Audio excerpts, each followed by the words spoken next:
I'm the dean of the Spitzer School. I'm very pleased and proud to call John Reddick my friend, and Yuen Chen as well. And we are, as we are proud to say, the premier public school of architecture in New York City. And I'm delighted to welcome you here to this wonderful, wonderful conference.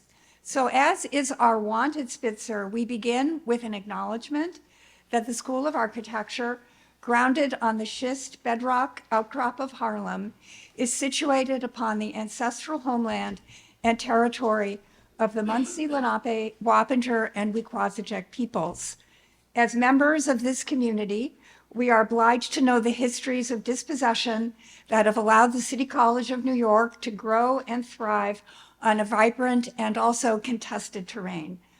As designers, thinkers, preservationists, and activists, we endeavor to build in ways that lead toward justice, and we are committed to working to dismantling the ongoing consequences of settler colonialism and racial capitalism. So this conference is an example of the community outreach and engagement that I have fostered as the dean of this great school of architecture. And the conference theme, preserving culture and sustaining historic character in a changing environment, is connected profoundly and deeply to our work at Spitzer now and in the future. And so I'd like to take this occasion, before I introduce our keynote speaker, to share some really wonderful news, which is literally hot off the press, that the Andrew Mellon Foundation has just awarded a very generous grant, amount is still privileged, to the City of College of New York to support the development, it's huge, to support the development of a multidisciplinary incubator focused on community-based partnerships and projects that engage built environment, design, preservation, and the humanities through a social justice lens. In other words, everything that we'll be talking about today. So please stay tuned for more news. The Spitzer School of Architecture, under my leadership, initiated the proposal, and it will host the Place, Memory, and Culture Incubator with work situated and focused on Harlem starting in fall 2023. So we're really, really thrilled. So I'd also, before I introduce our keynote speaker, I just ask you to join me in thanking Yuen Chen, John Reddick, and our colleagues at Harlem One Stop for organizing this conference and bringing it to City College. Where are you? Yuen, John, whoever, could you all stand up, those of you who did this work, please? And then there's my staff who have worked arduously to make this possible, to make the event possible, and they include Anthony Akil, who's around here somewhere, and then Jason Garcia, the intrepid director of operations at Spitzer. So again, thanks. So now, it's my honor to introduce our guest keynote speaker, Borough President Mark Levine. And I'll read notes, take my cue from the bio that's on your program. So Mark has been elected twice to represent the 7th Council District, my district, John's district, all of our districts, which is one of the most diverse in New York City, covering West Harlem, Hamilton Heights, Morningside Heights, and parts of the Upper West Side and Washington Heights. In his 8 years at the City Council, Mark was a leading voice in our city for tenant rights, public health, equity in our schools, transit and housing, parks and the like. And I know when we used to have a block party on 153rd Street, and Mark was always there, always connecting to the community, always connecting with us. We really appreciate that. So thank you for that. So since assuming office on January 1st, 2022, Borough President Levine has been working to create a more equitable, more resilient, and healthier city by striving to ensure policy solutions and the work of the Borough President's office, making sure it benefits everyday people, especially historically disenfranchised communities. Mark leans heavily on his past experiences as a public school teacher, community organizer, and member of City Council. We all know this, and he lives in our neighborhood too. So there you go. Welcome. Thank you. Thank you so much for that introduction, Dean Gutman. You read the whole Wikipedia entry. Wow, you left nothing out. I'm going to go you one better. I think that the Spitzer School is not just the greatest public school of architecture in New York. I think it's the greatest public school of architecture in America. Do you agree? Yes. You are such a resource to Uptown, to New York, and beyond. And great that you broke some news on the funding here. So thank you, thank you, thank you. To my friend Yuen Chen, to John Reddick, is Ron Melikar here? I didn't see him. To everyone who's part of the West Harlem Community Preservation Organization, what you have done over decades to help preserve what's best about West Harlem has just been so impactful. I have to say that I'm missing someone who is not here today, which is April Tyler, who was very much a part of this movement. She passed away in an untimely manner, but very painful tragedy. She would have been here. She probably would have been heckling me already. We love and miss April. But I'm grateful that we can come together to talk today about really, I think, three interlocking issues that are extremely important. We're going to talk about preserving the precious physical legacy of our neighborhoods, our buildings. That's obviously what we often mean by preservation. I think we're going to talk about a second kind of preservation, which is retaining, preserving, protecting existing affordable housing so that tenants who are there are not displaced. That too is a form of preservation. But overshadowing all of this is another issue, which we just can't look away from. And it really can be summarized with two numbers out of the May housing data for the borough of Manhattan and for New York City. Every month we pull the reports on how many new permits were granted for multifamily apartment buildings. And in the month of May, that number for the borough of Manhattan was 0. 0 new multifamily buildings permitted in the whole borough of Manhattan. And citywide, only 6 for about 500 units, which is woefully, woefully inadequate. And then the second number that we also get every month, on Friday, yesterday we got the number for average rent in the borough of Manhattan in the month of May. And that number was $5,279.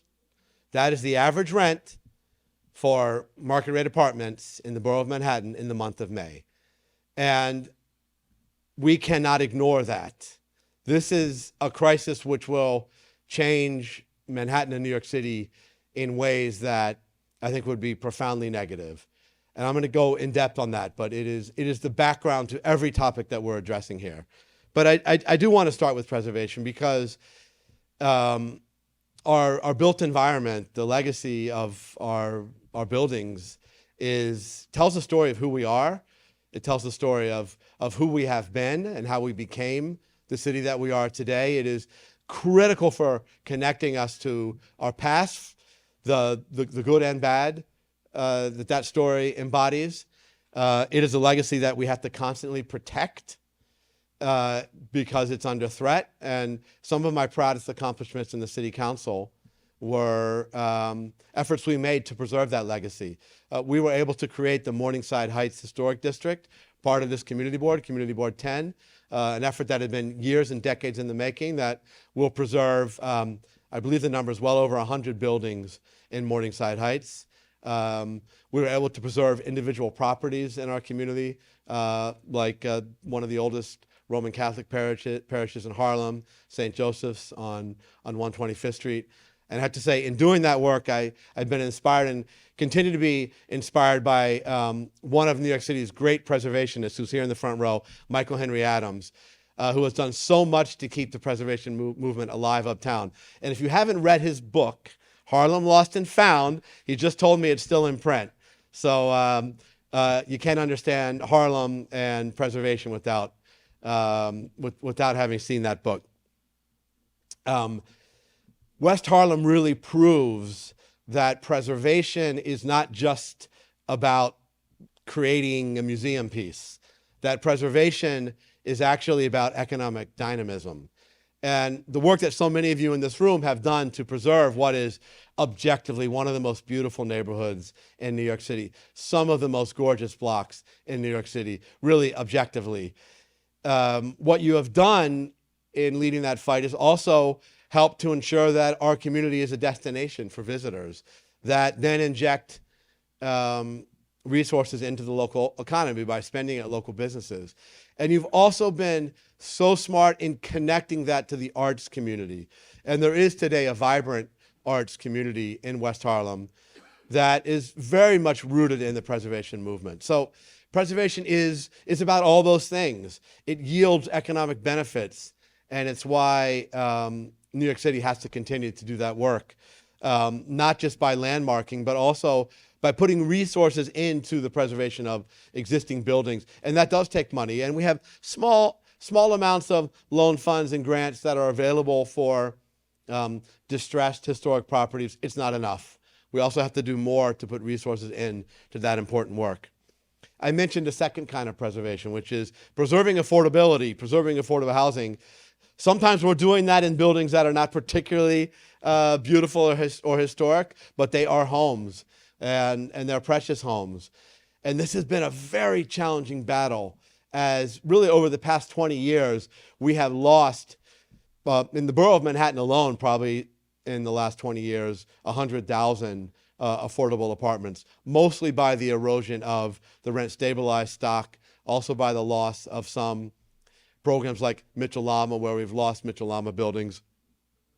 That remains really the best investment we can make in affordable housing, the best investment in avoiding homelessness, much easier than building new buildings, much easier than building new homeless shelters, is to help people remain in the apartments they already have that they can afford. And because of that, I've been very active in the fight to ensure fairness in housing court when tenants face evictions. And really my proudest accomplishment in the city council was passing legislation to make New York City the first place in America that establishes a right to counsel for tenants facing eviction in housing court. Thank you, Barry, for the applause.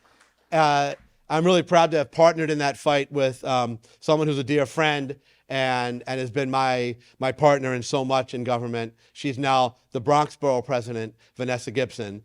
We were the co-sponsors when we were in the city council.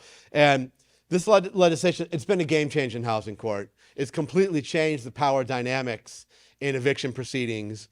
And prior to the pandemic, it was yielding astounding results. 86% of the tenants who were represented through this program remained in their homes. So incredible results, incredibly cost effective. But I'm sorry to report that program is under threat right now. As we've come out of the pandemic, as the eviction moratorium was lifted now almost a year and a half ago, the number of evictions has, as we could have predicted, has been steadily increasing every month. And we are working through a backlog of evictions that date to the moratorium period. It has overwhelmed our system of legal representation for tenants. And there have been thousands of tenants in the last year that have not had representation in housing court, should have been entitled to it because of the law we passed. But the nonprofits which are providing legal representation to tenants are simply overwhelmed. And long term, obviously, we have to put more money into those nonprofit tenant legal service providers. And that's probably my number one priority in the budget fight. New York City is going to pass its budget in the next couple of weeks. And we have to invest more in tenant legal services. But that's going to take time. It'll take months to recruit and select and train and onboard and build the infrastructure to expand the number of attorneys that we have representing tenants. But we have a day-to-day emergency. There are people being evicted every day who have not had an attorney. And so to address that crisis, there's really only one immediate solution, which is slowing the calendaring of cases in housing court. Or in other words, we want no eviction case to move forward in housing courts in New York City if the tenant is not represented by counsel. Thank you. And the state courts have that power. State court system put a total moratorium on evictions during the pandemic, thank God. they have that power. This rests in the state court system. And actually, Borough President Gibson and I are meeting in the next week or two with the new Chief Justice Rowan, who is the new Chief Justice of the State Court of Appeals, which is essentially the Supreme Court for New York, on this very topic. So we're going to continue to fight on that. I do want to talk about the challenge I referenced earlier, this dual dynamic in which we are building very little housing and seeing rents go up to astronomical levels. I gave you the month in May, the numbers for May. It was a little better in 2022, but still far below the pace we need. In the whole borough, in the whole year of 2022, there were 3,500 units built. And I don't have the exact number of how many of those were affordable.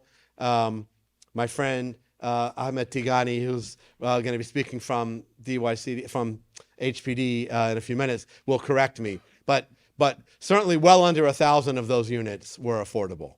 That is wholly inadequate. And before you say, well, that was just a weird year coming out of the pandemic, in Brooklyn in 2022, as compared to the 3,500 created in Manhattan, they built over 11,000. I do not like to lose to Brooklyn, and at any rate, it shows that we could have and should have done more, and we must do more. Because what's happening now when apartments become available, they're so few that there are literally bidding wars on rental apartments. I don't think that's happened in New York City. Yes, bidding wars on co-ops and condos and brownstones, that's famous. But bidding wars on rental apartments. And that is why the price goes up and up. And who's winning those bidding wars? It's not low-income people. It's the people with the most money. And at those rents, at rents of $5,000 a month and more, you are pricing out low-income people. Someone on minimum wage has no hope of paying a rent like that. And yes, they are becoming homeless in some cases. They're winding up in our homeless shelters in too many cases. But it's not just someone making minimum wage. At those rents of $5,000 a month, a bus driver can't afford that rent. A teacher can't afford that rent. A nurse even can't afford that rent. They're being pushed out of Manhattan. We tell our young people here uptown and everywhere, do the right thing. Go get a college degree and come back. They can't come back, not at those rents. They're going off to college. They're doing the right thing. But how much does a young person make out of college with a college degree? I mean, if they're lucky, maybe $60,000 a year. You can't afford that. 100% of your salary would go to rent. It's impossible. And it is going to change the character of this borough. There's no getting around the fact that we need to build more housing and especially more affordable housing. So I tasked my staff with, we have a wonderful land use team. I tasked them with answering the question, is there still room to build housing in Manhattan? I mean, we're kind of built out here. They reviewed every block of the borough, literally every block, from Battery Park to Inwood. They found 171 sites where we can build housing. Vacant lots, underused or unused public buildings, some surface parking lots that could and should be housing, single-story retail that could have housing on top of it. They did this being very sensitive to preservation, by the way, and very sensitive to existing landmarking and landmarking districts. But a vacant lot is not landmarked, and it could and should be put to a better use. And they found 9 neighborhoods where we can update the zoning. And places like the Garment District, which is zoned for manufacturing, although only 2% of the space in that neighborhood is being used for active garment manufacturing. We could and should allow conversion to residential there. It would unlock thousands of units. Add it all up, these sites, these neighborhoods, and we conservatively estimate it would create 73,000 new apartments, over 30,000 of them being conservative, only with existing programs, over 30,000 would be affordable. This would be a game change for Manhattan.